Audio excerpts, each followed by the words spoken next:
우리 10월부터는 고린도 후서를 묵상하고 있습니다. 매일매일 열심히 하나님의 말씀을 묵상하고 있을 거라 믿습니다. 아직 어린이 매일 성경을 가져가지 않은 친구들은 교회 1층에 준비되어 있으니 꼭 가져가도록 하세요. 오늘 말씀은 고린도 후서 12장 7절에서 10절 말씀입니다. 고린도 후서 12장 7절에서 10절 말씀을 함께 한 목소리로 읽겠습니다. 내가 받은 굉장한 계시들 때문에 교만해지는 것을 막기 위하여 하나님께서는 내 몸에 사탄의 사신인 가시를 주셨습니다. 그것은 줄곧 나를 괴롭혀 왔습니다. 나는 이것을 제거해 달라고 주님께 3번이나 간청하였습니다. 그러나 주님은 나에게 내 은혜가 내게 족하다, 내 능력이 약한 데서 온전해진다고 말씀하셨습니다. 나는 그리스도의 능력이 내 위에 머물러 있도록 하기 위해서 나의 약한 것들을 더욱 기쁘게 자랑합니다. 그러므로 나는 약할 때나 모욕을 받을 때나 궁핍하게 될 때나 핍박을 받을 때나 어려움이 있을 때에 그리스도를 위해 기뻐합니다. 왜냐하면 나는 약할 그때에 강하기 때문입니다. 아멘. 오늘 말씀의 제목은 약함을 자랑할 수 있는 이유입니다. 친구들은 잘하는 것이 무엇이 있나요?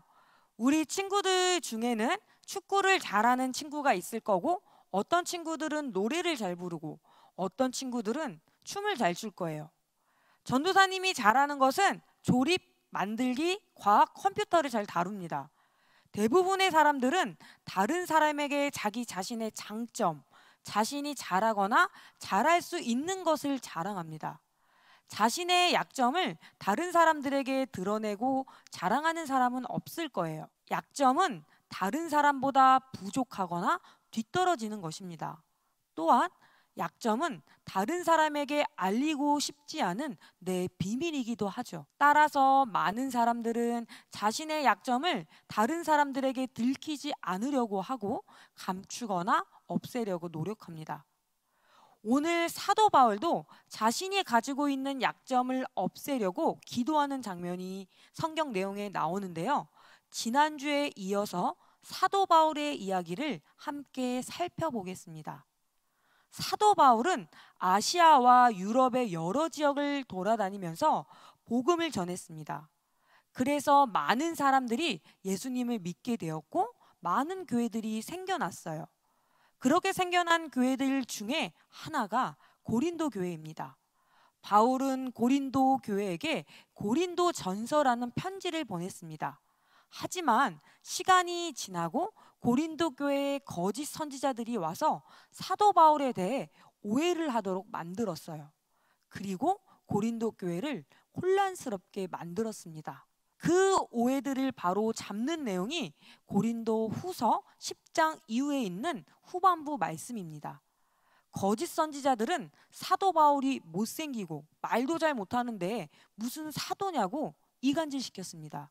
또한 사도 바울이 고린도 교회에 돈을 보고 접근했다고 오해를 하게 만들었어요. 그러자 고린도 교회에서 사도 바울은 진정한 사도가 아니다, 제대로 된 사람이 아니고 이상한 사람이다 라는 오해들이 생겨났습니다.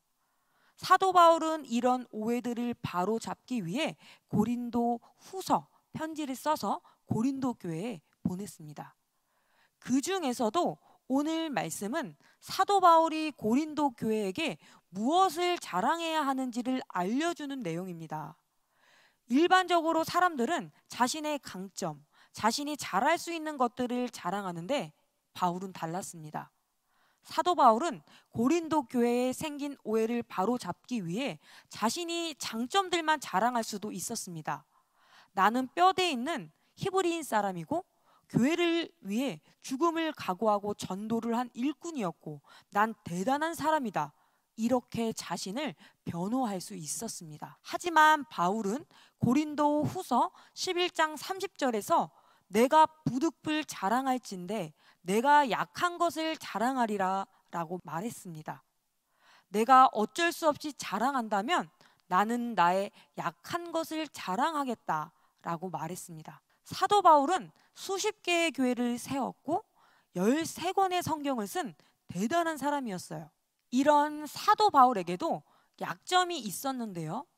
그 약점은 질병이었습니다. 많은 성경학자들은 바울이 눈에 관련된 병을 가지고 있었다고 이야기합니다. 사도 바울은 예수님을 믿고 많은 사람들에게 복음을 전하고 다른 사람들의 병을 치유해 줬지만 정작 자기 자신에게는 질병이 있었던 거예요. 오늘 말씀에 사도 바울은 하나님께 자신의 질병을 없애달라고 3번씩이나 기도했습니다. 하지만 하나님께서는 내 은혜가 내게 족하다. 내 능력은 약할 때 온전해진다고 말씀하셨습니다. 바울은 끝까지 자기의 질병을 가지고 살았습니다. 그런 바울은 약할 때 하나님께서 강하게 하신다라고 고백했어요. 친구들, 약할 때 강함이 되신다는 말이 이해가 되나요? 약한 사람은 약한 거지 어떻게 약한 사람이 강한 사람일까요? 하나님을 없다고 믿는 사람에게는 이 말은 절대 이해가 되지 않는 말일 거예요. 약할 때 강하다는 말은 우리가 약할 때 하나님께서 우리를 강하게 하신다는 것입니다. 한 사람을 소개하려고 합니다. 바로 레나 마리아입니다. 이 레나 마리아는 스웨덴에서 태어난 선천성 장애인이었습니다. 태어날 때부터 양팔이 없었고 한쪽 다리는 짧고 뒤틀려 있었습니다. 하지만 레나 마리아의 부모님은 이 레나 마리아가 장애를 그대로 받아들이고 적응하며 살아갈 수 있도록 했습니다. 일어서서 걷기까지 4년이라는 시간이 걸렸고 혼자 옷을 입는 방법을 배우기까지는 12년이라는 시간이 걸렸다고 해요. 하지만 레나 마리아는 자신의 장애에 좌절하고 포기하지 않았습니다. 이런 레나 마리아는 국제장애인 수영대회에서 4개의 금메달을 획득하고 이후에 가수가 돼서 노래를 하고 있습니다. 레나 마리아는 이렇게 고백합니다. 이 모든 것이 하나님 때문에 가능했습니다. 우리 친구들의 약점은 무엇인가요? 누구나 숨기고 싶은 약점들이 있습니다. 하지만 우리는 그런 약점들을 자랑할 수 있습니다. 우리가 우리의 약점을 자랑할 수 있는 이유는 나의 약점이 약점으로 끝나지 않습니다. 나의 약점에 하나님의 능력이 나타나기 때문입니다. 그리고 하나님의 능력이 나의 약점보다 강하기 때문이에요.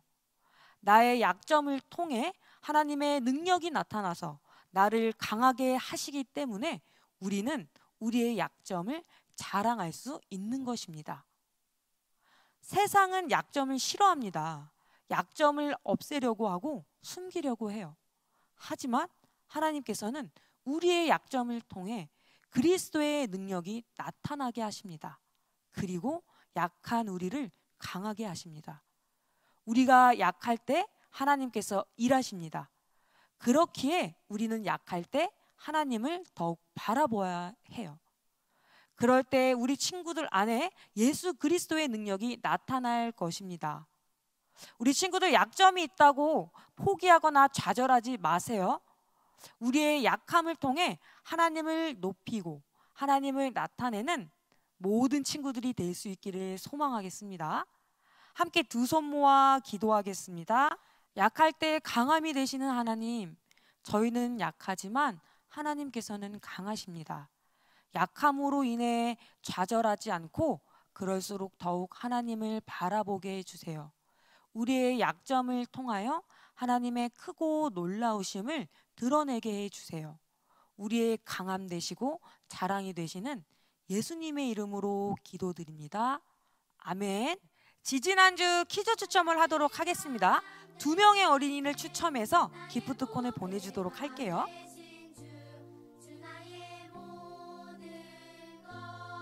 네, 첫 번째 친구는 노하연 어린이, 두 번째 친구는 김윤지 어린이입니다.